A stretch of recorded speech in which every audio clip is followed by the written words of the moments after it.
এজন্য আমি আপনাদেরকে বলি, আলেমদেরকে মাশাআল্লাহ দাওয়াত দেন, ঠিক আছে আলহামদুলিল্লাহ। মাঝে মাঝে না চুপে চুপে কিছু অসহায় এতিম অথবা ক্ষুধার্ত ভিক্ষুক তাদেরকে কানে কানে বলবেন, পরিচিত দেখবেন আপনাদের এলাকায় ভিক্ষা করতে আইসা ঘরের দরজায় বসে থাকে, তখন কি করি আমরা, ঘর থেকে একটা প্লেট দিয়ে ভাত দিই, মাঝে মাঝে নাও নাও খাও।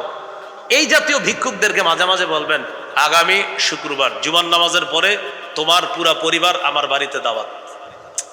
উনি বলবে পরিবার দাওয়াত, টেনশনে থাকবে, পরিবার সহ কি ঘরের দরজায় বসে খাওয়াবে কিনা, উনি টেনশনে থাকবে।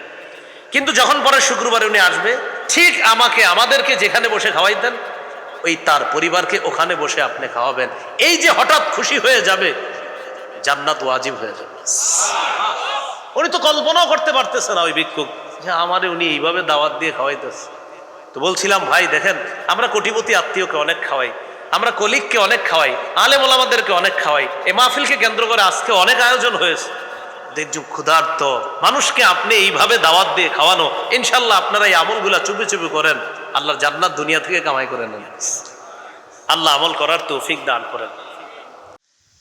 এই হাদিসে রাসূলুল্লাহ সাল্লাল্লাহু আলাইহি সাল্লাম এক বাক্য তিনবার বলেছেন।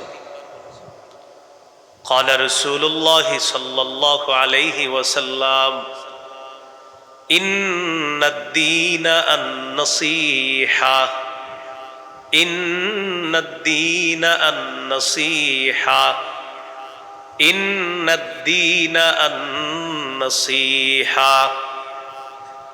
এক বাক্য তিনবার বলেছেন। বাক্যটির অর্থ আমরা সবাই মিলেমিশে যদি করি তাহলে আমাদের অনেক সময় পর্যন্ত এটা মনে থাকবে ইনশাল্লাহ। বলেন, অন্যের কল্যাণ কামনা করাই দিন।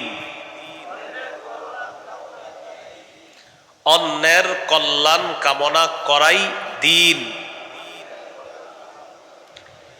আবার অন্যের কল্যাণ কামনা করাই দিন। রাসূলুল্লাহ সাল্লাল্লাহু আলাইহি সাল্লাম বাক্যটি কয়বার বলেছেন? তাই আমরা অনুবাদটাও তিনবার করলাম, অন্যের কল্যাণ কামনা করাই দিন। সহিহ বুখারীর বর্ণনা 57 নম্বর হাদিস। হাদিসের বর্ণনাকারী সাহাবীর নাম জারীর ইবনে আব্দুল্লাহ রাদিয়াল্লাহু তাআলা। তিনি বলেন, বায়াতু রাসূলুল্লাহি সাল্লাল্লাহু আলাইহি ওয়াসাল্লাম আলা ইকামিস সালাহ ওয়া ইতাইজ যাকাহ ওয়ান নুসহি লিকুল্লি মুসলিম। নবীজির সাহাবী জারীর ইবনে আব্দুল্লাহ রাদিয়াল্লাহু তাআলা আনহু বলেন, আমি রাসূলুল্লাহ সাল্লাল্লাহু আলাইহি সাল্লামের কাছে বায়াত হলাম এই শর্তে, আলা ইকামিস সালাহ, আমি নামাজ কায়েম করব, ওয়া ইতাইজ যাকাত, আমি যাকাত আদায় করব, ওয়ান নুসহি লিকুল্লি মুসলিম, আমি প্রত্যেকটা মুসলমানের কল্যাণকামী হব। এই মর্মে আমি নবীর কাছে বায়াত হলাম। তাহলে নামাজ কায়েম করা আমার আপনার আমাদের সকলের দায়িত্ব। যাকাত আদায় করা আমার আপনার সকলের দায়িত্ব। যাদেরকে আল্লাহ যাকাত দেওয়ার তৌফিক দিবে, প্রত্যেকটা মুসলমানের কল্যাণ কামনা করা এটা আমার আপনার সকলের দায়িত্ব। এই দায়িত্ব যথাযথভাবে আল্লাহ পালন করার তৌফিক দান করেন। সহিহ মুসলিম 2699 নম্বর হাদিস, 2699, মোট হাদিস সংখ্যা হবে 3033টা। এই হাদিসের মধ্যে আছে, قال رسول الله صلى الله عليه وسلم الله في عون العبد ما كان العبد في عون أخيه। বান্দা যতক্ষণ তার ভাইকে সহযোগিতা করবে, ভাইয়ের সাহায্যে এগিয়ে যাবে, ততক্ষণ ওই বান্দাকে আল্লাহ সাহায্য করতেই থাকেন। আমি তার সহযোগিতায় এগিয়ে যতক্ষণ যাব ততক্ষণ আল্লাহ আমাকে সাহায্য করতে থাকবে। এখন আপনাদের অনেকের মনে প্রশ্ন আসতে পারে, হুজুর আমার তো সামর্থ্য নাই তাই আমি দাঁড়াইতে পারতেছি না, কিন্তু হুজুর আমার সামর্থ্য হইলে আমি ঠিকই দাঁড়াইতাম। এরকম অনেক মানুষ আছে, সামর্থ্য নাই কিন্তু তাদের এরকম মানসিকতা যে সামর্থ্য থাকলে আমি দাঁড়াইতাম। আপনারাও চিন্তা করবেন না, সামর্থ্য যাদের নাই মুখ দিয়ে সুন্দর একটা কথা বলার তো সামর্থ্য আছে। যারা সামর্থ্যবান তাদেরকে গিয়ে বলবেন, ভাইজান আমি তো সামর্থ্যের অভাবে ওই বানভাসী মানুষগুলার পাশে তেমন ভাবে দাঁড়াইতে পারি নাই, আমি মাত্র 10 টাকা দিছি বা 20 টাকা দিছি, আপনার তো মাশাআল্লাহ কোটি কোটি টাকা, আপনিও যদি একটু সুন্দরভাবে তাদের পাশে দাঁড়াইতেন অনেক ভালো হয়। আপনি তাকে শুধু মুখ দিয়ে বললেন, আর আপনি বলার কারণে বাস্তব অর্থে উনি 2-3 লাখ টাকা তাদের সাহায্যে দান করে দিছে। এই নিয়ে দান করে যে সওয়াব পেয়েছে, আপনি মুখ দিয়ে শুধু বলছেন, এই সওয়াব আপনাকে আল্লাহ দান করবে। দলিল তিরমিজির বর্ণনা 2670 নম্বর হাদিস, 2670। এই হাদিসের মধ্যে আছে عن أنس بن مالك رضي الله تعالى عنه أن رجلا أتى النبي صلى الله عليه وسلم يستحمله। এক ব্যক্তি রাসূলুল্লাহ সাল্লাল্লাহু আলাইহি সাল্লামের কাছে আসছে বাহন চাওয়ার জন্য, বাহন যেই বাহনের উপরে তিনি চড়বে। ফালাম ইয়াজিদ ইনদাহু মা ইয়াতাহাম্মালু, আল্লাহ নবী তাকে বাহন দেওয়ার মতো কোনো কিছু পায় নাই। নবীজির কাছে এসে বললেন, ইয়া রাসূলুল্লাহ আমার একটা বাহন প্রয়োজন, বাহনের ব্যবস্থা করে দেন। নবী তালাশ করে এমন কোন বাহন পায় নাই যে বাহনটা ওই ব্যক্তিকে দিতে পারেন, দেওয়ার মতো বাহন নাই। ফাদাল্লাহু আলা আখার, রাসূলুল্লাহ সাল্লাল্লাহু আলাইহি সাল্লাম নিজে যদিও বাহন দিতে পারেননি, নবীজি বলে দিলেন তুমি এক কাজ করো, অমুকের কাছে যাও, আমার কথা গিয়ে বলবা, দেখো তিনি কোনো বাহনের ব্যবস্থা করে দিতে পারেন কিনা। ওই ব্যক্তি তার কাছে গেছে, যাওয়ার পর বললেন, আল্লাহ রাসূল সাল্লাল্লাহু আলাইহি সাল্লাম আপনার ব্যাপারে বলেছেন যে আপনার কাছে একটা বাহন চাওয়ার জন্য, আপনি চাইলে ব্যবস্থা করে দিতে পারেন। সত্যি সত্যি ওই লোক তাকে বাহনের ব্যবস্থা করে দিয়েছে। ফাআতান নবিয়্য সাল্লাল্লাহু আলাইহি ওয়াসাল্লাম ফাআখবারা, বাহন নিয়ে লোকটি আল্লাহর নবীর কাছে আসলেন, আসার পর বললেন, ইয়া রাসূলুল্লাহ সাল্লাল্লাহু আলাইহি ওয়াসাল্লাম যার কাছে আপনি বাহন আনার জন্য পাঠিয়েছেন তিনি আমাকে বাহন দিয়ে দিয়েছেন। নবীজি বললেন, ইন্নাদ দাল্লা আলাল খাইরি কাফাইলিহি, মনে রাখবা যেই ব্যক্তি অন্য কাউকে কল্যাণের রাস্তা দেখা দেয়, ওই কল্যাণকর কাজটা ওই মানুষটা করলে যে সওয়াব যিনি রাস্তা দেখা দেয় তাকেও আল্লাহ সেই সওয়াব দিয়ে দেয়। আমি তোমাকে বাহন দেইনি, রাস্তা দেখায় দিছি, ওখানে গেলে পেতে পারো, রাস্তা দেখানোর কারণে আল্লাহ আমাকেও সেই সওয়াব দান করবে। কি শিখলাম? নিজে যদি তেমন ভাবে সহযোগিতা করতে নাও পারি, মুখ দিয়ে অন্তত কাউরে বলতেও পারি, ভাই আমি পারি নাই তুমি একটু দাও, এই বলার কারণে তিনি যদি সহযোগিতা করেন আল্লাহ তাকে ওই পরিমাণ সওয়াব দান করবে। এই গেল আজকের আলোচনার ভূমিকা। তাহলে আপনারা একটু কষ্ট করে বলেন তো, আজকের আলোচনার শিরোনামটা কি? মানব সেবা। হ্যাঁ, কি শিরোনাম? মানব সেবা। মানব সেবা সম্পর্কে আমরা ভূমিকা জানলাম। এখন আমরা বিস্তারিত আলোচনায় যাই। প্রথমে সংক্ষেপে 10টি কথা মনে রাখবেন, সংক্ষেপে বলি, এরপরে বিস্তারিত বলতেছি। মানব সেবার অনেকগুলো খাত আছে। আজকে আমি আপনাদের সামনে 10টি খাত নিয়ে আলোচনা করব ইনশাআল্লাহ বিইজনিল্লাহি তাআলা। কয়টি খাত? 10টি। তাহলে আমি 10টি বলি, একদম মন দিয়ে শোনেন। মানব সেবার 1 নম্বর খাত এতিমকে লালন পালন করা। 2 নম্বর বিধবা নারীকে সহায়তা প্রদান করা। 3 দুস্থ অসহায় দরিদ্র মানুষের সেবা নিশ্চিত করা। 4 নাম্বার যারা রোগী তাদের স্বাস্থ্য সেবা নিশ্চিত করা। 5 প্রতিবেশীর খোঁজ খবর রাখা, বিশেষ করে বন্যা কবলিত মানুষ যারা, এখন এই মানুষগুলার তাদের যারা বড়লোক প্রতিবেশী আছে তাদের এখন দায়িত্ব কর্তব্য ওই বন্যায় যারা ক্ষতিগ্রস্ত হলো তাদের প্রতিবেশী হিসাবে খোঁজ খবর নেওয়া। 6 নম্বর অনেক মানুষ কোটিপতি, এই বন্যায় একদম শেষ হয়ে গেছে সব।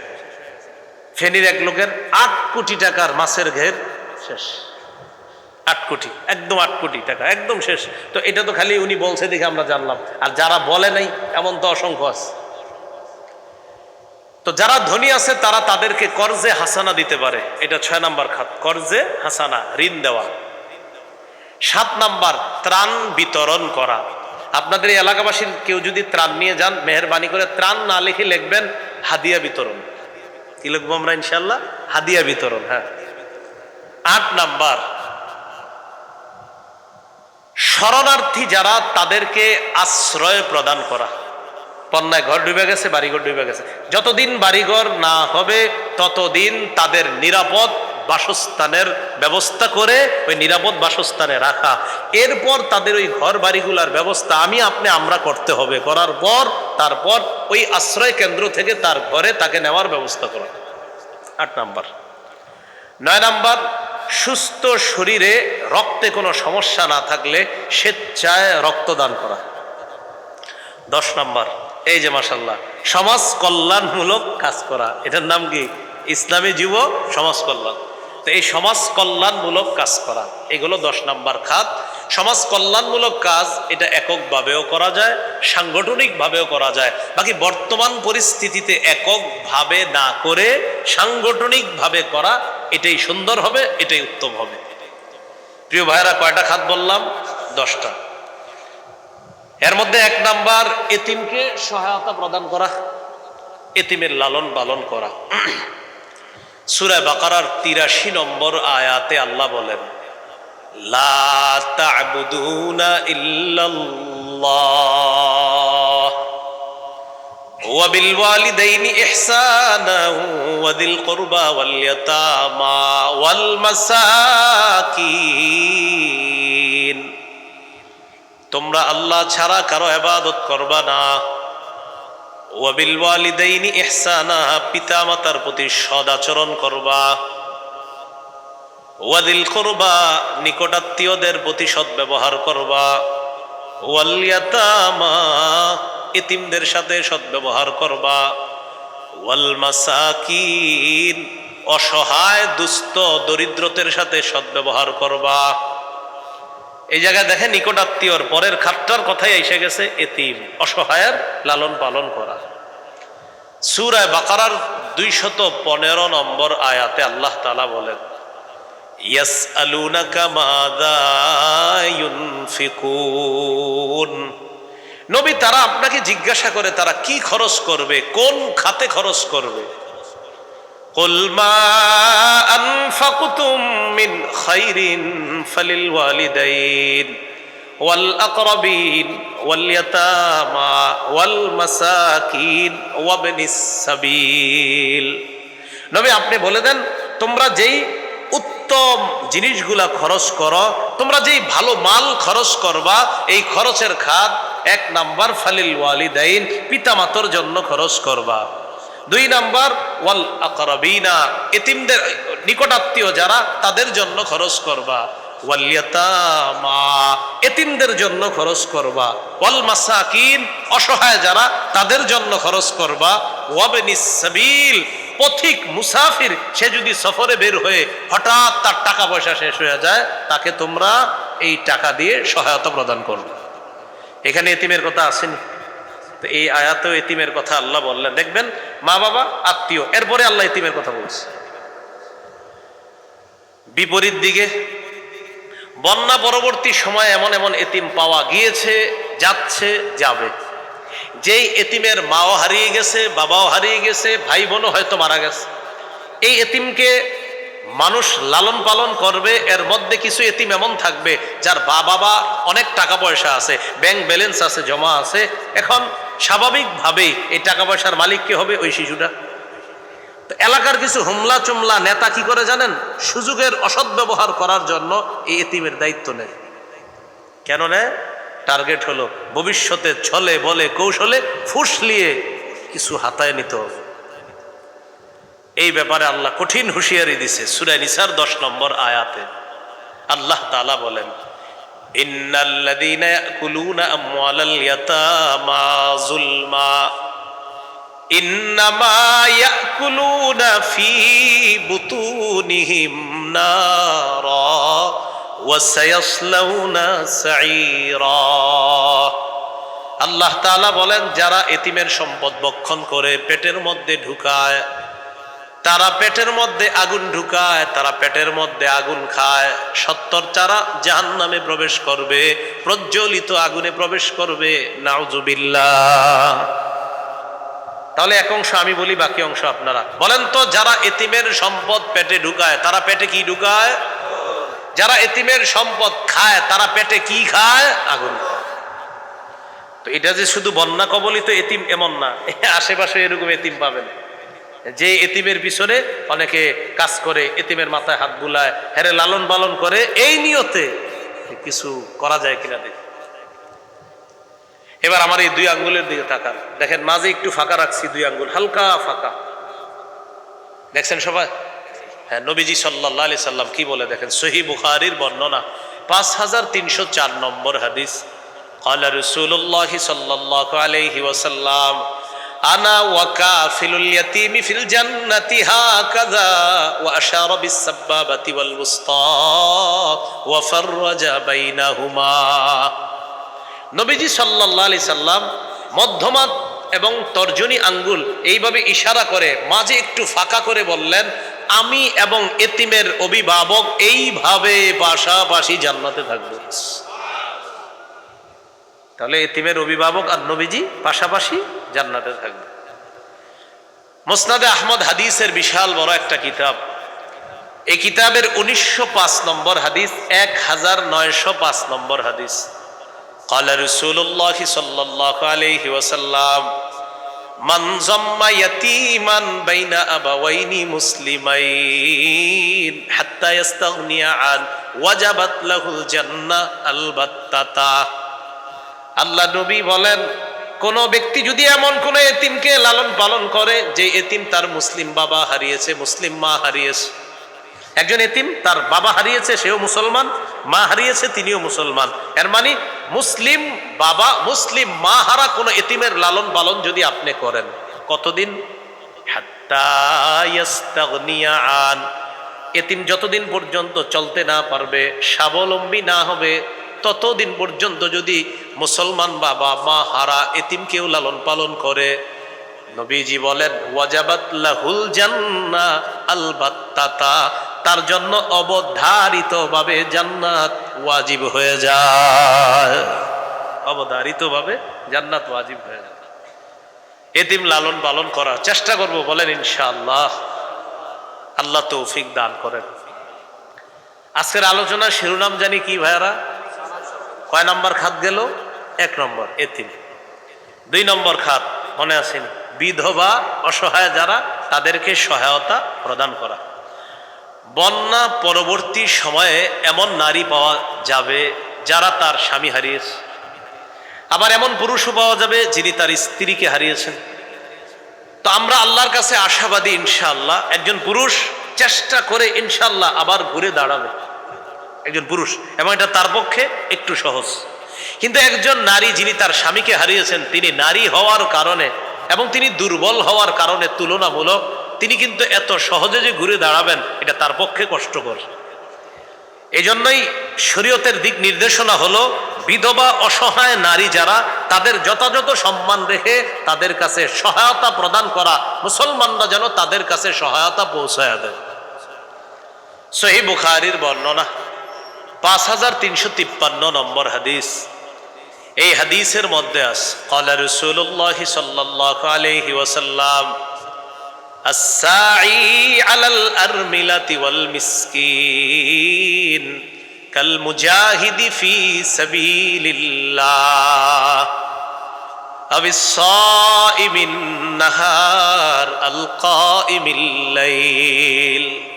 কোন ব্যক্তি যদি আল্লাহর রাস্তায় জিহাদ করে, জিহাদ করলে যে সওয়াব, সারা রাত নফল নামাজ পড়লে যে সওয়াব, সারা দিন নফল রোজা রাখলে যে সওয়াব। কয়টা সওয়াবের কথা বললাম? 3টা। জিহাদ করলে যে সওয়াব, সারা রাত নফল নামাজ পড়লে যে সওয়াব, সারা দিন নফল রোজা রাখলে যে সওয়াব। কোন ব্যক্তি যদি বিধবা নারীকে সহায়তা প্রদান করে, তার কাছে সহায়তা পৌঁছায় দেয়, মুজাহিদের যে সওয়াব, সারা রাত নফল আদায়কারীর যে সওয়াব, সারাদিন রোজা রাখার যে সওয়াব, ওই বিধবাকে সহায়তা প্রদানকারীর আমল নামায় এই পরিমাণ সওয়াব আল্লাহ লিপিবদ্ধ করে দেয়। বিধবাকে সহায়তা প্রদান করা জিহাদের সওয়াব, বিধবাকে সহায়তা প্রদান করা সারা রাত তাহাজ্জুদ পড়ার সওয়াব, বিধবাকে সহায়তা প্রদান করা সারাদিন নফল নামাজ পড়ার সওয়াব। আল্লাহ আমাদেরকে কথাগুলোর উপর আমল করার তৌফিক দান করেন। এগুলো 2 নম্বর খাত। মানব সেবার 3য় খাত, দুস্থ অসহায় মানুষগুলার পাশে দাঁড়ানো। আলহামদুলিল্লাহ সুম্মা আলহামদুলিল্লাহ, সবাই একবার আলহামদুলিল্লাহ পড়েন। এরপরে বলতেছি, যে কোনো দুর্যোগে আমরা দেখেছি, ইতিহাস সাক্ষী, সবাই আসে, সর্বপ্রথম ওলামায়ে কেরাম আসে।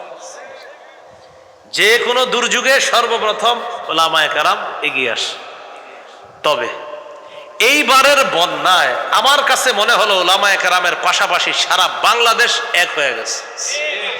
সারা বাংলাদেশ, আমার কেন জানি মনে হইতেছে এবার এই বন্যাকে কেন্দ্র করে সারা বাংলাদেশকে আল্লাহ এক বানায় দিচ্ছে। এবং কেমন যেন এমন বার্তা দিচ্ছে, ভবিষ্যতে এই দেশ নিয়ে কেউ যদি ষড়যন্ত্র করে, আমরা সারা বাংলাদেশের সবাই এখন এক হয়ে এই ষড়যন্ত্রের মোকাবেলা করবো ইনশাআল্লাহ।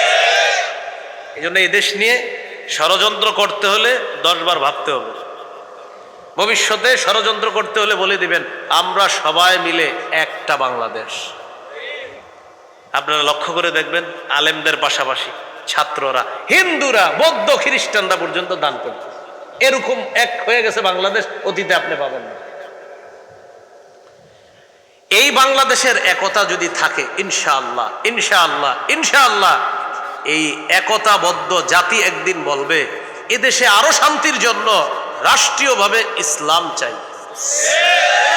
কি চাই? প্রশ্ন হতে পারে কেন? বললাম তো, বিধর্মী যারা তারাও একদিন বলবে, হুজুর ইসলাম কায়েম হয়ে গেলে মনে হয় আমরাও শান্তিতে থাকবো। তারা বলবে, এটাই বাস্তবতা। কোন দেশের রাষ্ট্র ধর্ম যখন ইসলাম হয়ে যাবে, কোর্ট, হাইকোর্ট, সুপ্রিম কোর্ট, সংসদ যখন কোরআন অনুযায়ী চলবে, এবং অমুসলিম কলিগ যারা আছে আপনাদের, তাদেরকে বুঝান যে ইসলাম কায়েম হয়ে গেলে আমরাও শান্তিতে থাকবো, তোমরাও শান্তিতে থাকবা। একমাত্র ধর্ম ইসলাম, যে ইসলাম ধর্ম মুসলমান সহ অন্যান্য সমস্ত জাতি বর্ণ সবার শান্তি নিরাপত্তা নিশ্চিত করে যেই ধর্ম, এটার নাম ইসলাম। এই কথাটা না সবাইকে আপনি রাস্তায় হেঁটে হেঁটে বলবেন, আপনার হিন্দু প্রতিবেশীকে বলবেন যে ভাই, ইসলাম যদি কায়েম হয়ে যায় দেশে, তোমরাও শান্তিতে থাকবা। তোমাদের উপর যদি আঘাত আসে, ইসলামের মানুষগুলা সর্বপ্রথম এই আঘাত মোকাবেলা করবে। মন্দির পাহারা দিছে কারা? মুসলমানরা। বাস আলেমদের, ঠিক আলেম সহ সবাই বাস বলবেন মুসলমানরা। মন্দির পাহারা দিছে কারা? মুসলমান। এই যে মুসলমানরা এই কাজগুলা করছে, এই জন্য এদেরকে বুঝাবেন যে দেখো, ইসলাম যদি কায়েম হয়ে যায় সবাই শান্তিতে থাকবে। আল্লাহ কথাগুলা বুঝার তৌফিক দান করেন। তো অসহায় দুস্থ যারা, তাদের সেবা নিশ্চিত করা। অসহায় মানুষদের পাশে দাঁড়ানো মানে জান্নাতের ঘাটি অতিক্রম করা। সুবহানাল্লাহ।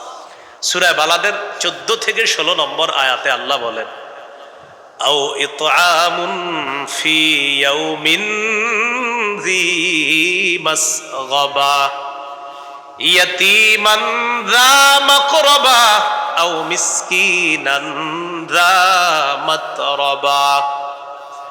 আল্লাহ তাআলা বলেন, হাবিব আপনি আপনার উম্মতকে জানায়া দেন, মিন যী মাসগাবা, ক্ষুধার দিনে যেন মানুষকে তারা খাওয়ায়।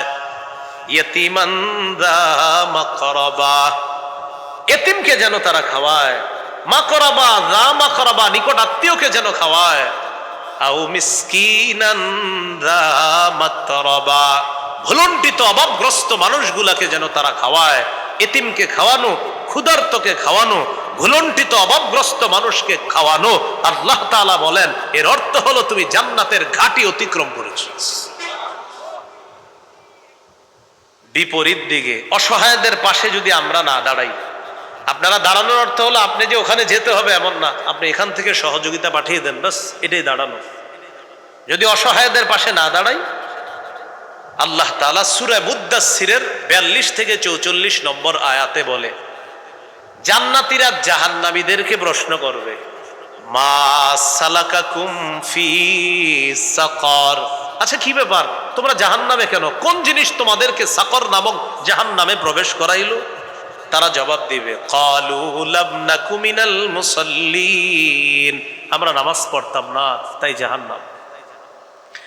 ওয়া লাম নাকু নুতইমুল মিসকিন, আমরা দরিদ্র মানুষদেরকে খাওয়াইতাম না, অসহায় মানুষগুলাকে খাওয়াইতাম না, ক্ষুধার্ত মানুষগুলাকে খাওয়াইতাম না। এলাকার মধ্যে অনেক মানুষ আছেন আপনারা যারা আলেমদেরকে দাওয়াত দিয়ে সুন্দর সুন্দর খাবার খাওয়ান, কোটিপতি আত্মীয়দেরকে দাওয়াত দিয়ে খাবার খাওয়ান, ক্ষুধার্ত মানুষকে কয়দিন দাওয়াত দিয়ে খাওয়াইছেন? যেমন মনে করো আমারও দাওয়াত দিবে, আইটেম না হয় 42টা করে, কথার কথা। একজন কোটিপতি আত্মীয়কে দাওয়াত দিছে, অনেক আইটেম। আজকে আমরা এখানে যারা আমাদেরকে দাওয়াত দিলে অনেক আইটেম হবে, তো একজন ক্ষুধার্তকে দাওয়াত দিয়ে কয়দিন আপনি এরকম সুন্দর আইটেম করছেন? এজন্য আমি আপনাদেরকে বলি, আলেমদেরকে মাশাআল্লাহ দাওয়াত দেন, ঠিক আছে আলহামদুলিল্লাহ। মাঝে মাঝে না চুপে চুপে কিছু অসহায় এতিম অথবা ক্ষুধার্ত ভিক্ষুক তাদেরকে কানে কানে বলবেন, পরিচিত দেখবেন আপনাদের এলাকায় ভিক্ষা করতে আইসা ঘরের দরজায় বসে থাকে, তখন কি করি আমরা? ঘর থেকে একটা প্লেট দিয়ে ভাত দিই, মাঝে মাঝে নাও নাও খাও। এই জাতীয় ভিক্ষুকদেরকে মাঝে মাঝে বলবেন, আগামী শুক্রবার জুমার নামাজের পরে তোমার পুরা পরিবার আমার বাড়িতে দাওয়াত। উনি বলবে পরিবার দাওয়াত, টেনশনে থাকবে, পরিবার সহ কি ঘরের দরজায় বসে খাওয়াবে কিনা, উনি টেনশনে থাকবে। কিন্তু যখন পরে শুক্রবারে উনি আসবে, ঠিক আমাদেরকে যেখানে বসে খাওয়াইতেন ওই তার পরিবারকে ওখানে বসে আপনি খাওয়াবেন। এই যে হঠাৎ খুশি হয়ে যাবে, জান্নাত ওয়াজিব হয়ে যাবে। উনি তো কল্পনাও করতে পারতেছে না ওই ভিক্ষুক যে আমারে উনি এইভাবে দাওয়াত দিয়ে খাওয়াইতেছে। তো বলছিলাম ভাই দেখেন, আমরা কোটিপতি আত্মীয়কে অনেক খাওয়াই, আমরা কলিগকে অনেক খাওয়াই, আলেম ওলামাদেরকে অনেক খাওয়াই। এই মাহফিলকে কেন্দ্র করে আজকে অনেক আয়োজন হয়েছে। দেখুন ক্ষুধার্ত মানুষকে আপনি এইভাবে দাওয়াত দিয়ে খাওয়ানো, ইনশাল্লাহ আপনারা এই আমলগুলা চুপি চুপি করেন, আল্লাহর জান্নাত দুনিয়া থেকে কামাই করে নেন। আল্লাহ আমল করার তৌফিক দান করেন। ভালো করে মনে রাখবেন, ইসলামের সুন্দর একটা শিষ্টাচার হলো ক্ষুধার্তকে খাওয়ানো।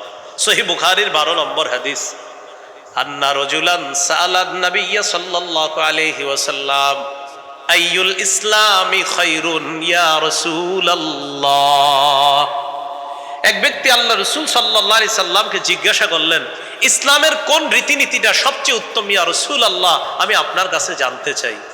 ফাকালা রাসূলুল্লাহ সাল্লাল্লাহু আলাইহি ওয়াসাল্লাম, আল্লাহ নবী বললেন, তুতইমুত তাআম, ক্ষুধার্তকে তুমি খাবার খাওয়াও। এই আমলটা, এই কর্মটা ইসলামের সবচাইতে শ্রেষ্ঠ রীতিনীতির অন্তর্ভুক্ত হয়ে যায়। সবচেয়ে সুন্দর একটা রীতিনীতি, একটা শিষ্টাচার হলো ক্ষুধার্তকে খাওয়ানো। তো বলছিলাম এখনই সুযোগ কিন্তু আমাদের সামনে, বানভাসী মানুষগুলার পাশে এইভাবে আমরা খাদ্য ইত্যাদি দিয়ে তাদের পাশে দাঁড়ানো। আলহামদুলিল্লাহ পানি শুকানোর দিকে, তো পানি শুকানোর পর এখন দরকার কি তাদের? এখন সাধারণত 4টা বিষয় গুরুত্ব দিতে হবে: খাদ্য, বস্ত্র, বাসস্থান, স্বাস্থ্যসেবা। শিক্ষাটা বললাম না এখন, কারণ শিক্ষার ব্যাপারে আলাদা আলোচনা, ঠিক আছে? তো আপাতত 4টা: খাদ্য, বস্ত্র, বাসস্থান, স্বাস্থ্যসেবা। ইনশাল্লাহ সুস্থ হয়ে গেলে এরপরে শিক্ষার আলোচনা আসবে যে কি কি হবে। তো কিন্তু এই 4টা খুব জরুরি: খাদ্য, বস্ত্র, বাসস্থান আর স্বাস্থ্যসেবাটা খুব জরুরি আপাতত। আমরা এই 4টি বিষয়ে খুব খেয়াল রাখবো, তাদের পাশে দাঁড়ানোর চেষ্টা করবো ইনশাআল্লাহ। 4 নাম্বার খাত, রোগীর সেবা করা। বন্যায় 8 দিন, 10 দিন, 7 দিন, 6 দিন এমন হয়েছে, তিনি জানে না তার আত্মীয়কে, আর আত্মীয় জানে না তিনি কোথায়। লাইট বন্ধ, ফ্যান বন্ধ, এরপরে বিদ্যুৎ অফ করে দিছে, কারণ অফ না করলে তো আবার অ্যাক্সিডেন্ট হবে পানির কারণে। এই জন্য মোবাইলে চার্জ শেষ হয়ে গেছে। তো আত্মীয় স্বজন আহারে সৌদি থেকে, বিভিন্ন দেশ থেকে জানতেছে না আমার ছেলেটা কি বেঁচে আছে, আমার বিবি কি বেঁচে আছে, এরকম জানে না। তো এই জায়গায় সবচেয়ে একটা গুরুত্বপূর্ণ বিষয় স্বাস্থ্যসেবা। তো বাচ্চাগুলা বিশেষ করে আপনার, ওরা সকালবেলা সুস্থ, বিকালেও সুস্থ হয়ে যায়। তো ওর ব্যাপারটা হলো খুব ক্রিটিক্যাল। আমরা বড়রা জ্বর হইলে এটা নাপা খাই, আলহামদুলিল্লাহ বুঝি যে এটা নাপা খান। বাচ্চাদের অসুস্থতাটা আপনি সহজে ধরতে পারবেন না। তো তাদের বর্তমানে স্বাস্থ্য সেবাটা খুব নিশ্চিত করা, এটা জরুরি হয়ে পড়ছে। তো এই বিষয়গুলাও আশা করি আমরা যারা উলামায়ে কেরাম সহ সবাই কাজ করতেছে, খুবই গুরুত্বভাবে এই বিষয়টা তারা দেখবে। তিরমিজির বর্ণনা, 2737 নম্বর হাদিস, قال رسول الله صلى الله عليه وسلم للمؤمن على المؤمن 6 خصال। একজন মুসলমানের উপর আরেকজন মুসলমানের জন্য 6টি হক রয়েছে। একজন মুসলমানের উপর অপর মুসলমানের জন্য 6টি হক রয়েছে। ইয়াউদুহু ইদা মারিদ, জি 6টি। ইয়াউদুহু ইদা মারিদ, সে যখন অসুস্থ হয় তাকে দেখতে যাওয়া। 2 নাম্বার, ওয়াশহাদুহু ইদা মাতা, মুসলমান যখন মৃত্যুবরণ করবে তখন তার কাফন দাফনে অংশগ্রহণ করবে। 3 নাম্বার, ওয়ায়ুজিবুহু ইদা দাআ, মুসলমান যদি দাওয়াত দেয় ওজর না থাকলে তার দাওয়াত গ্রহণ করা। ওজর না থাকলে তার দাওয়াত গ্রহণ করা। ওজর কি? যেমন আমি দাওয়াত গ্রহণ করি না ওজরের কারণে, আমি কিন্তু কোথাও খানা খাই না, কেন? আমার একটু ওজর আছে, এই জন্য আমি খানা খাই না, বাসা থেকে নিয়ে আসি ওই খানাটা আমি খাই। তো ওজরের কারণে দাওয়াত গ্রহণ না করা যেতে পারে, ওজর থাকলে দাওয়াত গ্রহণ না করা, এটা 3 নাম্বার। কিন্তু ওজর যদি না থাকে তাহলে দাওয়াত গ্রহণ করা, এটা কর্তব্য, এটা দায়িত্ব। 4 নাম্বার, ওয়ায়ুসাল্লিমু আলাইহি ইদা লাকিয়া, মুসলমান মুসলমানের সাথে সাক্ষাৎ হলে সালাম দেওয়া। একটু আমার সাথে সবাই বলেন, আমরা সালামের অপেক্ষা করব না, আমরাই প্রথম সালাম দিব। আবার আমরা সালামের অপেক্ষা করব না, অহংকার থেকে মুক্ত হওয়ার জন্য আমরাই প্রথমে সালাম দিব ইনশাআল্লাহ। অনেকে কি করে অপেক্ষা থাকে, তো সালাম দেয় না, পরে বিচার দেয়, আপনার ছেলে না আমার সালাম দেয় না, আপনার মাদ্রাসার ছাত্রগুলো আমার সালাম দেয় না, বিচার দেয়। তো ঘটনা কি? সালাম দেয় না, বাচ্চা ছোট ছোট 6 বছর 7 বছর বয়স, তো এরা মনে করেন হয়তো ওনারে সালাম দেয় নাই, আইসা বিচার দেয়, হুজুর আপনার ছাত্রগুলো আমার সালাম দেয় না। তো হুজুরে বুদ্ধি করে জিজ্ঞাসা করলেন, আচ্ছা আমার বাচ্চাগুলো যে আপনার সালাম দেয় নাই, আমার মাদ্রাসার মক্তবের ছাত্রগুলা কি অবস্থায় সালাম দেয় নাই? তো বলতেছে আমি দোকানের সামনে বসা আর ওরা দোকানের সামনে বসা। তো এই অবস্থায় কি করলেন? একটু পরে আমি দোকানের সামনে থেকে যখন যাওয়ার সময় ওই পাশ দিয়ে যাওয়ার সময় দেখি আপনার কিছু ছাত্র এদিক দিয়ে রাস্তা দিয়ে যাইতেছে, অথবা তারাও আরেকটু সামনে বসা। তো তারপর কি হইল? তারা আমাদের এইভাবে দেখার পরেও সালামটা দেয় নাই, জানেন? দোকানের সামনে ওরা বসা, আমি সামনে দিয়ে হাইটে গেলাম, সালাম দেয় নাই। হুজুরে বুদ্ধি করে কয়, মুরব্বী হাদিসে একটা কথা আসছে, যিনি হাঁটে তিনি বসাওয়ালা ব্যক্তিকে সালাম দিতে হয়। আমার ছাত্রগুলো তো বসা ছিল, আপনি দাঁড়িয়েছিলেন, আপনি হাঁটতেছিলেন, হাদিসে আসছে যিনি হাঁটবে তিনি দাঁড়ানো ব্যক্তিকে সালাম দিবে, আর যিনি দাঁড়িয়ে থাকবে তিনি বসা ব্যক্তিকে সালাম দিবে। এখন আপনি তো দাঁড়িয়েছিলেন, ওরা তো বসা ছিল, সালাম আপনি দিয়েছেন, এটা তো হাদিসে আসছে। তো উনি চুপ, আমি তো দিই নেই। আমি আপনাদেরকে যেটা বলতেছি, আমরা সালামের অপেক্ষা না করি, আমরাই সালাম দিব। প্রিয় ভাইয়েরা, আমি বলি একটা বাচ্চাকে আপনি একদিন সালাম দেন, ও আপনাকে 10 দিন সালাম দিবে। তো 4 নাম্বার, ওয়ায়ুসাল্লিমু আলাইহি ইদা লাকিয়া, মুসলমানের সাথে সাক্ষাৎ হলে তাকে সালাম দেওয়া। 5 নম্বর, ওয়ায়ুশাম্মিতুহু ইদা আতাসা, মুসলমান হাঁচি দিবে, দেওয়ার পর মুসলমান বলবে আলহামদুলিল্লাহ, আপনি জবাবে বলবেন ইয়ারহামুকাল্লাহ। 6 নম্বর, ওয়ানসাহু লাহু ইদা গাবা আও শাহিদা, মুসলমান আপনার সামনে থাক অথবা না থাক, সদা সর্বদা মুসলমানের কল্যাণ কামনা করা। একজন মুসলমান আমার সামনে আছে, তাও তার কল্যাণ কামনা করা, তিনি আমার সামনে নাই, তাও তার কল্যাণ কামনা করা। আর যদি এমন হয় চাপান করাই সামনে সামনে, পিছনে গেলে কই মার ওরে, এটা কিন্তু কল্যাণ কামনা হলো না। সামনেও কল্যাণ কামনা করা, পিছনেও কল্যাণ কামনা করা। 6টার মধ্যে 1 নাম্বার কি ছিল? অসুস্থ ব্যক্তিকে দেখতে যাওয়া, তার সেবা শুশ্রূষা করা। এই অধিকারটা আমরা খুব সুন্দরভাবে যেন তাদের এই অধিকারটা আমরা রক্ষা করতে পারি, পালন করতে পারি, আল্লাহ তৌফিক দান করেন। এবার আরেকটি হাদিস শুনেন, সহিহ বুখারীর বর্ণনা, 5373 নম্বর হাদিস। এই হাদিসে 3টি হুকুম করেছে নবীজি সাল্লাল্লাহু আলাইহি সাল্লাম। قال رسول الله صلى الله عليه وسلم أطعموا الجائع وعودوا المريض وفكوا العانية। আল্লাহ নবী বলেন আতইমুল জাইআ, তোমরা ক্ষুধার্তকে খাওয়াও, ওয়াউদুল মারিদা, তোমরা অসুস্থ ব্যক্তিকে দেখতে যাও, ওয়াফুকুল আনিয়া, যারা নিরপরাধ তাদেরকে জেলখানা থেকে ছুটানোর ব্যবস্থা করো। হ্যাঁ, ওয়াফুকুল আনিয়া, নিরপরাধকে জেলখানা থেকে ছুটাও। এমনও আসামি পাবেন 15-16 বছর, জিজ্ঞাসা করবেন তুমি কেন জেলে, বলবে আমি জানি না। উনি জানে না কেন উনি জেলে। ফুকুল আনিয়া, নিরপরাধ মানুষকে ছুটাও। হ্যাঁ, নিরপরাধ মানুষকে ছুটাও। আজে বাজে ট্যাগ আর আমাদের দেশে দেওয়া যাবে না। শুধু শুধু কারো ওপর জঙ্গিবাদের ট্যাগ লাগানোর দিন শেষ। মুসলমানের বাংলাদেশ কিছু হলেই জঙ্গি। হ্যাঁ, যারা বাস্তবিক অর্থে কোনো জঙ্গি কাজ করে তাদেরকে জঙ্গি বলেন, কিন্তু কিছু হলে না হলে একটা নিরপরাধ মানুষকে জঙ্গি বলা, এই জাতীয় জঙ্গি বলে ভঙ্গি করার দিন শেষ। এটা মুসলমানের বাংলাদেশ। কিছু হইল না হইল, মনে করেন আপনি কি হয়েছে, অপরাধ কি, টুপি আছে দাঁড়িয়ে আছে, এই জন্য জঙ্গি মানে বাস্তব অপরাধ যে সে তাকে অপরাধীকে অপরাধী বলেন। তো একটা নিরপরাধ মানুষকে আপনি জঙ্গি ট্যাগ লাগাইয়া দিলেন। এজন্য আমরা বলবো যে আজে বাজে এই সমস্ত কথা নিরপরাধ মানুষের উপর আমরা চাপাবো না। প্রিয় এলাকাবাসী, আমি বলে দেই, আপনাদের কোনো এলাকার নিরপরাধ কোনো মানুষকে যদি কেউ কোনো ধরনের অপরাধের ট্যাগ লাগায়, সবাই মিলেমিশে তার পাশে দাঁড়াবেন। ইনশাআল্লাহ দাঁড়াবো তো, ইনশাআল্লাহ ইনশাআল্লাহ সবাই মিলেমিশে দাঁড়াতে। কারণ একটা নিরপরাধ মানুষ, তাকে কেন আপনি একটা আন্দাজি অপরাধী শব্দ তার সামনে আপনি লাগাবেন? এই কথাগুলা ঠিক না, এগুলো অন্যায়। আল্লাহ আমাদের সকলকে অন্যায় কথা বলা অথবা অযথা কারো উপরে কোনো ভয়ঙ্কর অপরাধ চাপিয়ে তাকে অপরাধী বানানোর চেষ্টা করা, এই জাতীয় অন্যায় থেকে আল্লাহ আমাদেরকে হেফাজত করেন। তো রাসূলুল্লাহ সাল্লাল্লাহু আলাইহি সাল্লাম হুকুম করেছেন, অসুস্থ ব্যক্তি যারা তাদেরকে দেখতে যাও। একটি হাদিস শোনেন, সহিহ মুসলিমের বর্ণনা, 2569 নম্বর হাদিস। قال رسول الله صلى الله عليه وسلم يقول الله يوم القيامة يا ابن آدم, আল্লাহ তাআলা কিয়ামতের ময়দানে বলবেন, হে আদম সন্তান, মারিতু ফালাম তাউদনি, আমি অসুস্থ হয়েছি তুমি আমাকে দেখতে আসো নাই। আল্লাহ বলবেন, আমি অসুস্থ হয়েছি তুমি আমাকে দেখতে আসো নাই। বান্দা জবাবে বলবে, কাইফা আউদুকা ইয়া রাব্বি ওয়া আনতা রাব্বুল আলামিন, আল্লাহ আপনি তো বিশ্ব জগতের রব, আপনি তো অসুস্থ হন না, আপনাকে কিভাবে দেখতে যাব, আপনার সেবা শুশ্রূষা কিভাবে করব? আল্লাহ তাআলা বলবেন, আমা আলিমতা আন্না আবদি ফুলানান মারিদা ফালাম তাউদহু, তুমি কি জানো না আমার অমুক বান্দা অসুস্থ হয়েছে, তুমি তাকে দেখতে যাও নাই। আমা আলিমতা আন্নাকা লাউ উত্তাহু লাওয়াজাদতানি ইনদা, তুমি কি জানো না আমার ওই বান্দার কাছে যদি তুমি যাইতা, তার সেবা শুশ্রূষা করার জন্য তার পাশে যদি যাইতা, আমি আল্লাহকে তার কাছে তুমি খুঁজে পাইতা।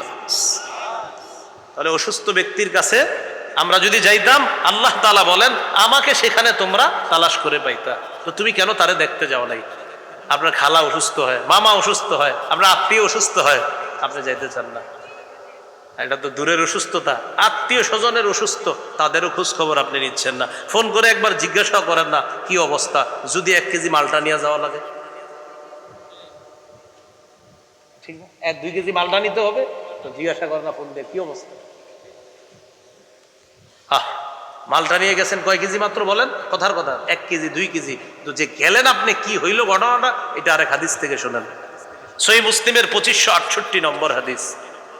قال رسول الله صلى الله عليه وسلم من عاد مريضا لم يزل في خرفة الجنة حتى يرجع, নবীজি বলেন কোন ব্যক্তি যদি কোনো অসুস্থ ব্যক্তিকে দেখতে যায়, ফিরে আসার আগ পর্যন্ত সে জান্নাতের ফল বাগানে ফল আহরণ করতে থাকে।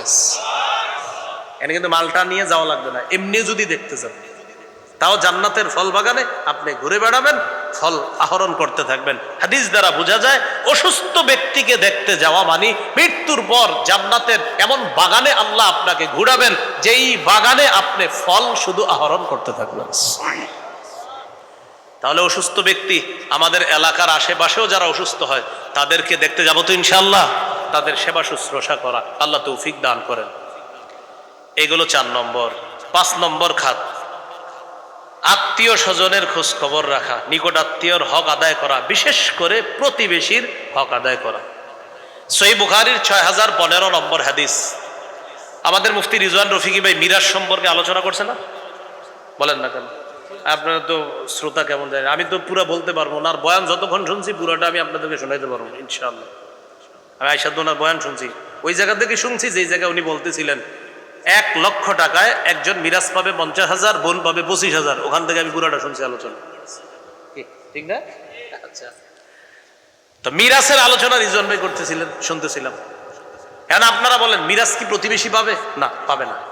মিরাজ প্রতিবেশী পাবে না, মিরাজের খাত আছে, ওমকে পাবে ওমকে পাবে, কিন্তু প্রতিবেশী মিরাজ পাবে না।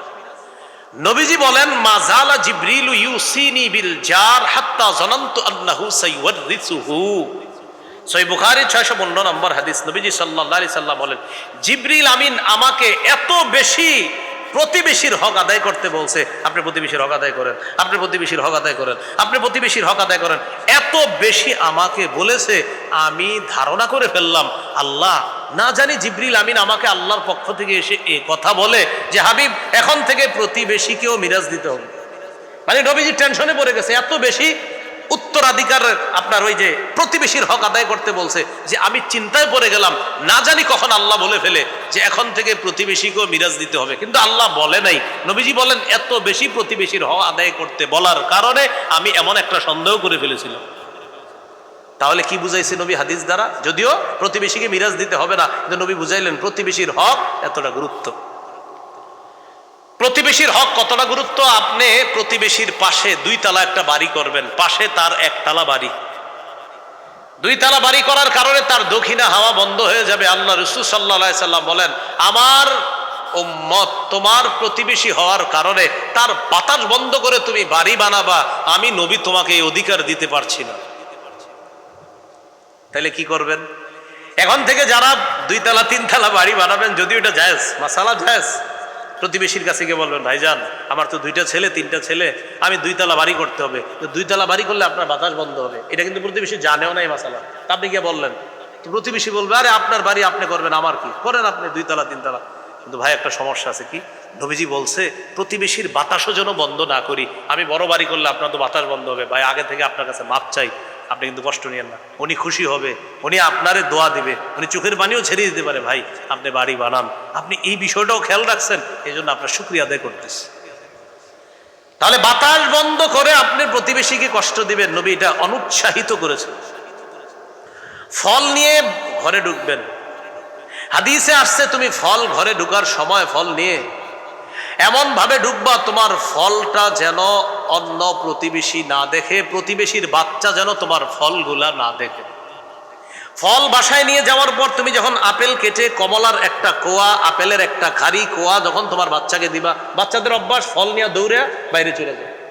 ও যখন বাহিরে গিয়ে কমলা খাবে, আপেল খাবে, অন্যের বাচ্চাটা কমলাটা দেখবে, আপেলটা দেখবে, আব্বাকে গিয়ে বলবে ওর বাবা ফল আনছে তুমি আনো নাই। আল্লাহ রাসূল বলেন, আমার কোন উম্মতের বাচ্চাকে তুমি তোমার বাচ্চার ফল দেখায় কষ্ট দিবা, আমি নবী তোমাকে অনুমতি দিচ্ছি না। তাহলে হুজুর কি করব? তুমি এমন ভাবে ফল বাসায় নাও যেন কেউ না দেখে, আর যদি তুমি দেখায় নাও আমার প্রতিবেশী উম্মত যারা আছে তাদেরকেও দাও। নবীজি সাল্লাল্লাহু আলাইহি সাল্লাম বলেন, গোস্ত রানলে ঝোল বাড়াও। হুজুর কেন ঝোল বাড়াবো?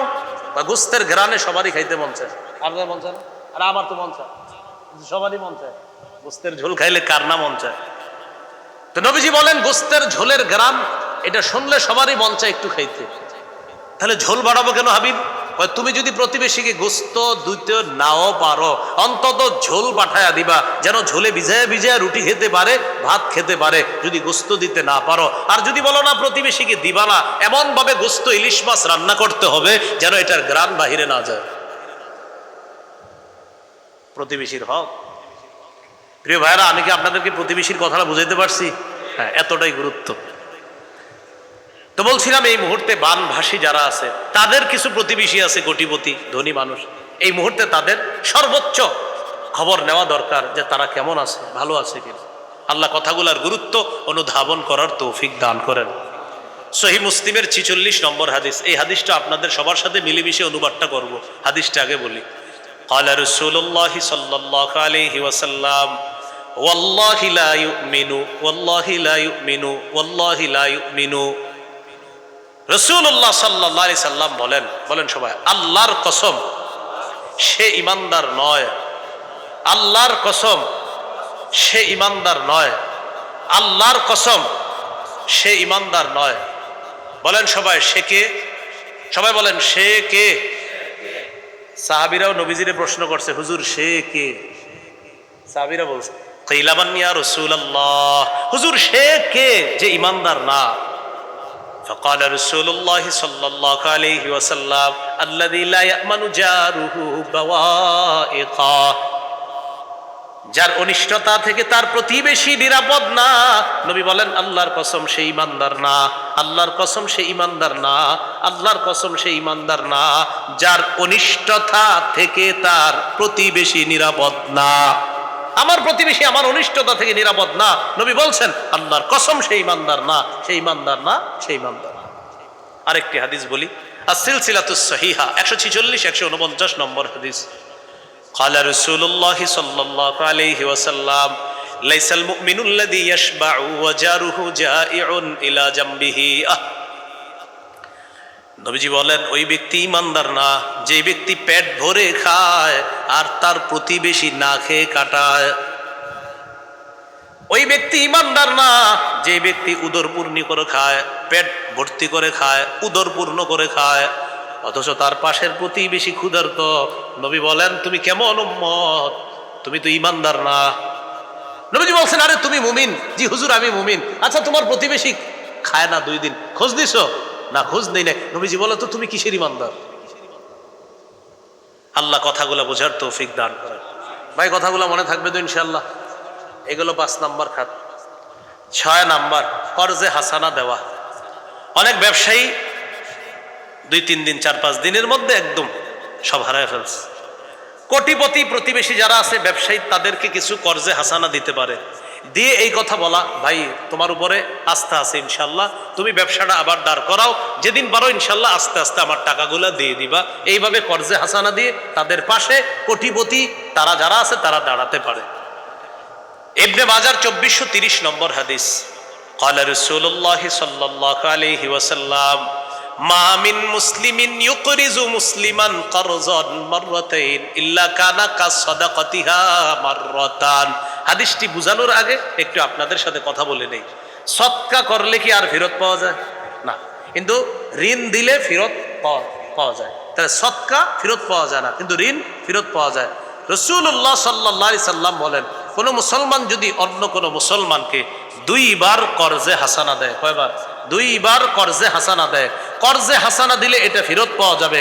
নবীজি বলেন 2 বার দেওয়ার কারণে 1 বার সম্পূর্ণ অর্থগুলা সদকা করার সওয়াবও পেয়ে যাবে। সদকা করেন নাই কিন্তু আপনি কর্জ দিয়েছেন 2 বার, কিন্তু 2 বার কর্জ দেওয়ার কারণে 1 বার সদকা করার সওয়াব পেয়ে যাবে।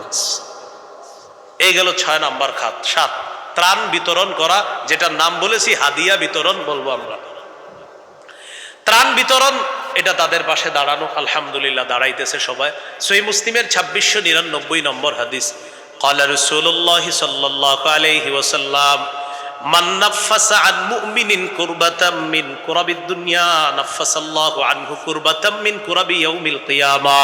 কোন মুসলমান যদি অন্য কোন মুমিনের একটা দুনিয়াবি পেরেশানি দূর করে, আল্লাহ কিয়ামতের ময়দানে তার কঠিন একটা পেরেশানি দূর করে দিবেন। একটা পেরেশানি দুনিয়াবি দূর করেন, কিয়ামতের ময়দানে কঠিন পেরেশানি আল্লাহ দূর করবেন। আবু দাউদের বর্ণনা 4946 নম্বর হাদিস। ক্বালা রাসূলুল্লাহ সাল্লাল্লাহু আলাইহি ওয়াসাল্লাম মান ইয়াসসারা আলা মু'সিরিন ইয়াসসারাহুল্লাহু আলাইহি। কোন ব্যক্তি যদি কঠিন বিপদগ্রস্ত মানুষকে সহজ করে দেয়, তার পাশে দাঁড়ায়। বানভাসী মানুষের মধ্যে এমন এমন মানুষ আছে যাদের কাছে অন্য মানুষ টাকা পায়, কিন্তু এই অবস্থায় ওই লোকটা কোত্থেকে টাকা দিবে বলেন আপনারা? টাকা পাইতো, কিন্তু এই অবস্থা টাকাটা দিবে কোত্থেকে? তো যিনি টাকা পায় তিনি বললেন যেদিন তুমি পারবা সেদিন টাকাটা দিলেও হবে, এই মুহূর্তে টাকা দেওয়ার প্রয়োজন নাই। নবী বলেন এই যে তুমি তার জন্য বিষয়টা সহজ করে দিলা, কিয়ামতের ময়দানে কঠিন বিপদ আল্লাহ তোমার জন্য সহজ করে দিবেন। আপনারা শুধু সুবহানাল্লাহ বলেন না, আমলও করেন ইনশাআল্লাহ। বলেন ইনশাআল্লাহ, ইনশাআল্লাহ। তাহলে এইভাবে তাদের মাঝে ত্রাণ সামগ্রী এটা আমরা হাদিয়া নাম দিয়ে বিতরণ করব ইনশাআল্লাহ। 8 নাম্বার শরণার্থীদেরকে আশ্রয় দেওয়া, শরণার্থীদের পাশে দাঁড়ানো, তাদের প্রতি দয়া প্রদর্শন করা, নিজের ঘরে রাখা হলো তাদেরকে আপনার নিরাপদ স্থানে রাখা। 3 তলা বাড়ি আছে, আপনি 2 তলায় থাকতেছেন, 3য় তলায় কেউ থাকে না, ভাই আসেন আসেন আপনারা 3 তলায় থাকেন। এক প্রবাসী কান্না করতে করতে, দেখেন নাই তার কথাটা, ভাই আমাদের বাড়ি আছে, আপনারা যতজন পারেন ওখানে যান থাকেন, খাবারের চিন্তা করেন না। উনি বলতেছেন আল্লাহ আমাদেরকে যথেষ্ট দিছে, আপনারা যতদিন থাকবেন খাবার দাবার সবকিছু আমরা ব্যবস্থা করতেছি। এই জাতীয় মানুষগুলো আছে বলে আল্লাহ দুনিয়াটা এখনো রাখছে। এত ভালো মানুষ আছে এখনো, তা আমাদের বাংলাদেশে এত ভালো মানুষ আছে আলহামদুলিল্লাহ। আবু দাউদের বর্ণনা 4941 নম্বর হাদিস। ক্বালা রাসূলুল্লাহ সাল্লাল্লাহু আলাইহি ওয়াসাল্লাম ইরহামু মান ফিল আরদি ইয়ারহামকুম মান ফিস সামা। নবীজি বলেন, তোমরা জমিনবাসীর প্রতি দয়া করো, আসমান ওয়ালা তোমাদের প্রতি দয়া করবে। সহিহ বুখারীর বর্ণনা 7273 নম্বর হাদিস, 7273 7273। ক্বালা রাসূলুল্লাহ সাল্লাল্লাহু আলাইহি ওয়াসাল্লাম লা ইয়ারহামুল্লাহ মান লা ইয়ারহামুন নাস। যারা মানুষের প্রতি দয়া করে না, আল্লাহ তাদের প্রতি দয়া করেন না। যারা মানুষের প্রতি দয়া করে না, আল্লাহ তাদের প্রতি দয়া করেন না। আমরা তাদের প্রতি যথাসাধ্য যে যেভাবে পারি দয়া প্রদর্শন করব, তাদেরকে যেভাবে যেখানে নিরাপদ আশ্রয়ে রাখতে পারি এইভাবে তাদের নিরাপত্তা নিশ্চিত করার চেষ্টা করব ইনশাআল্লাহ। 9 নাম্বার, স্বেচ্ছায় সুস্থ শরীরে রক্ত দান করা। রক্ত দেওয়া, এটার কারণে যদি একটা মানুষের জীবন বেঁচে যায়, দুনিয়ার সবাইকে বাঁচানোর সওয়াব পাবেন। দুনিয়ার সব মানুষ বাঁচানোর সওয়াব। দলিল সূরা মাইদার 32 নম্বর আয়াত। আল্লাহ তাআলা বলেন, মান আহইয়াহা ফাকান্নামা আহইয়ান নাসা জামিআ। কেউ যদি একটা মানুষের জীবন বাঁচায়, সে কেমন যেন সারা পৃথিবীর মানুষের জীবন বাঁচায়। আর কেউ যদি একটা মানুষকে, নিরপরাধ মানুষকে হত্যা করে, সে কেমন যেন সারা পৃথিবীর মানুষকে হত্যা করে। ফেরাউনকে মাইরা সব শেষ করো। তো ইতিহাসের কিতাবে আসছে, শর্ত পুলিশ বাহিনী কয় কেন বাচ্চা করে কেন মারমু? কয় বাচ্চাও শেষ করে ফেলো। কয় কেন? আমার ক্ষমতা চাই, আমি আরো থাকতে চাই, আমি আরো থাকতে হবো, যা যা মারা দরকার সব মাইরা ফেলো, আমার থাকতে হবে। ফেরাউন বলছে এটা, যে যত বারো মারো, আমি থাকতে হবে। এক বর্ণনায় 12,000, আরেক বর্ণনায় 36, আরেক বর্ণনায় 98,000 মানুষ হত্যা করছে। আবার পাওয়ার চাই, যত বারো মারো। তো মানবতার সেবায় নবীজি সাল্লাল্লাহু আলাইহি সাল্লাম, এটা নবুয়তেরও 15 বছর আগে থেকে আল্লাহ রাসূল সাল্লাল্লাহু আলাইহি সাল্লাম দুনিয়াবাসীকে শিখিয়ে গিয়েছে কিভাবে মানুষের পাশে দাঁড়াতে হবে, অসহায়ের পাশে। যারা চাকরি নাই তাদের পাশে কিভাবে দাঁড়াবে, যারা কামাই করতে পারে না, যারা ন্যাংরা, ওরা অন্ধ, তাদের কিভাবে তাদের পাশে দাঁড়ানো যায়। রাসূল সাল্লাল্লাহু আলাইহি সাল্লাম এই আদর্শ 25 বছর বয়স থেকেই পৃথিবীবাসীর সামনে স্থাপন করে গিয়েছেন। আল্লাহ তাআলা আমাদের সকলকে আজকের যে আলোচনা, আমরা এই বর্তমান পরিস্থিতিতে আমরা সবাই যেন যে যেখান থেকে যার যার অবস্থান থেকে বানভাসী ওই মানুষগুলার পাশে দাঁড়াতে পারি, আল্লাহ তৌফিক দান করেন। সর্বশেষ, একটা টাকাও যদি দিতে না পারেন, 2 রাকাত নামাজ পড়তে পারবেন তো ইনশাআল্লাহ। 2 রাকাত নফল নামাজ করে দোয়া করা। সর্বশেষ আরেকটা দোয়া চাইবো আপনাদের কাছে। দোয়া করতে তো কষ্ট নাই, কারা কারা করবেন আগে সেটা বলেন ইনশাআল্লাহ। হাত তোলা অবস্থায় আমি বলবো দোয়াটা, আমরা আল্লাহর কাছে দোয়া করব। বলেন, আমরা আল্লাহর কাছে দোয়া করব, আল্লাহ যেন আমার, মানে প্রত্যেকে বলেন, আমার মৃত্যুর আগে এদেশে ইসলামী হুকুমত কায়েম করে দেয়। হ্যাঁ বলেন আমিন। সবাই আল্লাহ, আল্লাহ আমার মরার আগে তুমি একটু এদেশে ইসলাম কায়েম হয়ে গেছে, কোরআন অনুযায়ী শাসন ব্যবস্থা চলে, সংসদে কোরআন, হাইকোর্টে কোরআন, সুপ্রিম কোর্টে কোরআন, আল্লাহ এরকম একটা পরিস্থিতি বাংলাদেশে দেখাও আমার মৃত্যুর আগে। এই দোয়াটা প্রত্যেকে করবেন। এই দোয়া আমি বলবো, আপনারা প্রত্যেকদিন অতিরিক্ত 2 রাকাত নফল নামাজ করবেন সলাতুল হাজত নামে, যে আল্লাহ প্রয়োজনের নামাজ। তো আল্লাহ তাআলা তো জানবে কিসের প্রয়োজন। আল্লাহ আমার দেশে কোরআনের আইন প্রয়োজন, এই প্রয়োজন আপনার কাছে চাইতেছে। মনে থাকবে তো ইনশাআল্লাহ। ইনশাআল্লাহ আমরা এই দোয়াটা সবাই করবো। আল্লাহ তাআলা আমাদের সকলকে তৌফিক দান করেন। আজকে যে কথাগুলো শুনলাম বললাম, আমল করার তৌফিক দান করেন। আলহামদুলিল্লাহ রাব্বিল আলামিন, আল আকিবাতু লিল মুত্তাকিন, ওয়াসসালাতু ওয়াসসালামু আলা সাইয়্যিদিল আমবিয়া ওয়াল মুরসালিন ওয়া আলা আলিহি ওয়া আসহাবিহি আজমাইন। রব্বানা যালামনা আনফুসানা ওয়া ইল্লাম তাগফির লানা ওয়া তারহামনা লানাকুনান্না মিনাল খাসিরিন। রব্বিরহামহুমা কামা রাব্বায়ানি সগীরা, রব্বিরহামহুমা কামা রাব্বায়ানি সগীরা। আল্লাহ মেহেরবানি করে আমাদের এই দেশের মানুষকে সকল ধরনের বিপদ আপদ ষড়যন্ত্র থেকে হেফাজত করেন। আল্লাহ আসমানি রহমত নাজিল করেন, আসমানি বরকত নাজিল করেন। আমরা সবাই মিলেমিশে সুন্দর একটা দেশ গঠন যেন করতে পারি, তৌফিক দান করেন। আল্লাহ আল্লাহ আমাদের সকলের প্রাণের দাবি, মনের দাবি, আল্লাহ এদেশে আল্লাহ আল্লাহ আল্লাহ ইসলামী হুকুমত কায়েম করে দেন। আল্লাহ কোরআনের আইন চালু করে দেন। আল্লাহ আল্লাহ অন্যান্য মানুষ সম্প্রদায়ের যারা আছে তাদেরকে যেন এই কথা আমরা বুঝাতে পারি যে ইসলাম কায়েম হয়ে গেলে তারাও শান্তিতে থাকবে, নির্বিঘ্নে থাকবে। এই কথাগুলো যেন আমরা সুন্দরভাবে তাদেরকে বুঝাতে সক্ষম হই। আল্লাহ তৌফিক দান করেন। আল্লাহ আমাদের দোয়া আপনি কবুল করেন। আমাদের মধ্যে যারা অসুস্থ সুস্থ বানায়া দেন, যারা ঋণী ঋণ পরিশোধের ব্যবস্থা করে দেন আল্লাহ, যারা অভাবী অভাব দূর করে দেন, ইসলাম তাওহীদ হেদায়েতের উপর অবিচল থাকার তৌফিক দান করেন।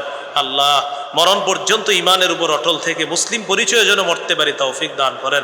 আল্লাহ আপনার কাছে বিশেষ আবদার, আজকে আমি এখানে যাদের সামনে বসলাম, যারা আমার সামনে বসেছে মাওলা, সবার সাথে আবার জান্নাতে দেখা করায়া দিয়েন।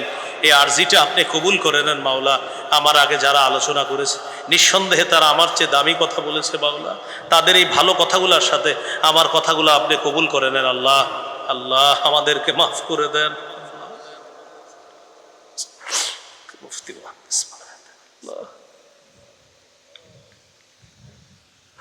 অনাগত সন্তানরা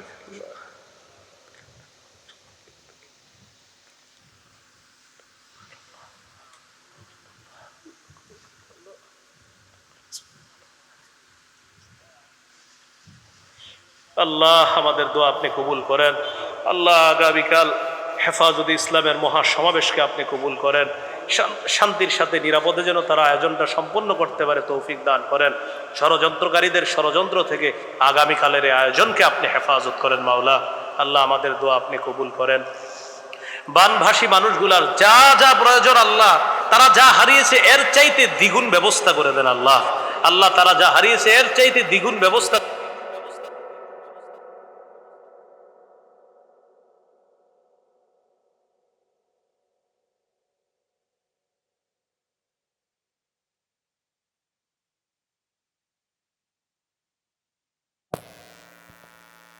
আমাদের দোয়া আপনি কবুল করেন। রব্বানা তাকাব্বাল মিন্না ইন্নাকা আনতাস সামিউল আলিম ওয়া তুব আলাইনা ইন্নাকা আনতাত তাওয়াবুর রহিম। সাল্লাল্লাহু তাআলা আলা খাইরি খালকিহি মুহাম্মদ ওয়া আলা আলিহি ওয়া আসহাবিহি আজমাইন। সুবহানা রাব্বিকা রাব্বিল ইজ্জাতি আম্মা ইয়াসিফুন, সালামুন আলাল মুরসালিন, আলহামদুলিল্লাহি রাব্বিল আলামিন।